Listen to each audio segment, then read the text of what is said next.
अस्सलाम वालेकुम। हाँ जी, क्या हाल चाल है। अच्छा जी, एक सवाल सी कि ਜਿਹੜਾ ਆਪਣਾ ਟਰੱਕ ਡਰਾਈਵਰ ਹੈ ਉਹ ਸ਼ੂਜ਼ ਤੋਂ ਬਿਨਾ ਟਰੱਕ ਚਲਾ ਸਕਦਾ ਹੈ। ਤਕਰੀਬਨ ਅੱਜ ਕੱਲ੍ਹ 90% ਲੋਕ ਜਿਹੜਾ ਉਹ ਸ਼ੂਜ਼ ਤੋਂ ਬਿਨਾ ਟਰੱਕ ਚਲਾਉਂਦੇ ਨੇ।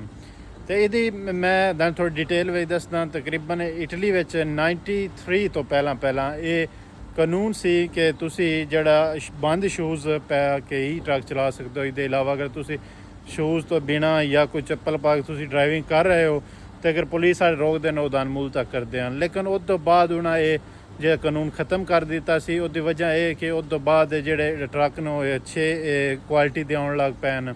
ਅੱਗੇ ਜਿਹੜੇ ਟਰੱਕ ਹੁੰਦੇ ਹਨ ਉਹਨਾਂ ਜ਼ਿਆਦਾ ਪ੍ਰੈਸ਼ਰ ਚਾਹੀਦਾ ਹੁੰਦਾ ਸੀ ਬ੍ਰੇਕ ਮਾਰਨ ਲਈ, ਅਤੇ ਉਸ ਤੋਂ ਬਾਅਦ ਜਿਹੜੇ ਆਏ ਨੇ ਉਹ ਥੋੜ੍ਹੇ ਕੋਮੁੰਦ ਹੋ ਗਏ ਹਨ। ਅਤੇ ਉਸ ਤੋਂ ਬਾਅਦ ਉਹਨਾਂ ਇਹ ਜਿਹੜਾ ਆਪਣਾ ਲੇਜੇ ਸੀ ਇਹ ਉਹਨਾਂ ਆਪਣਾ ਖ਼ਤਮ ਕਰ ਦਿੱਤਾ ਇਹ ਕਾਨੂੰਨ ਜਿਹੜਾ ਬਣਿਆ ਸੀ।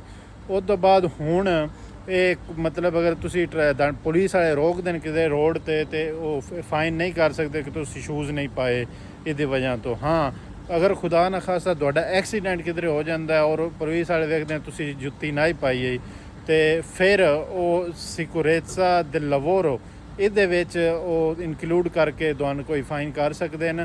ਲੇਕਿਨ ਉਹਦੇ ਉੱਤੇ ਇਹ ਵੀ ਜਸਟੀਫਾਈਡ ਨਹੀਂ ਹੁੰਦਾ ਕਿ ਤੁਸੀਂ ਸ਼ੂਜ਼ ਨਹੀਂ ਪਾਏ। ਉਹਦੇ ਵਿੱਚ ਅਨਸੇਫਟੀ ਜਿਹੜੀ ਹੈ ਨਾ, ਵਰਕ ਦੀ ਅਨਸੇਫਟੀ ਦੀ ਵਜ੍ਹਾ ਤੋਂ ਤੁਹਾਨੂੰ ਥੋੜ੍ਹਾ ਫਾਈਨ ਹੋ ਸਕਦਾ ਅਤੇ ਬਾਕੀ ਦੇ ਇਲਾਵਾ ਕੋਈ ਫਾਈਨ ਨਹੀਂ ਹੈ।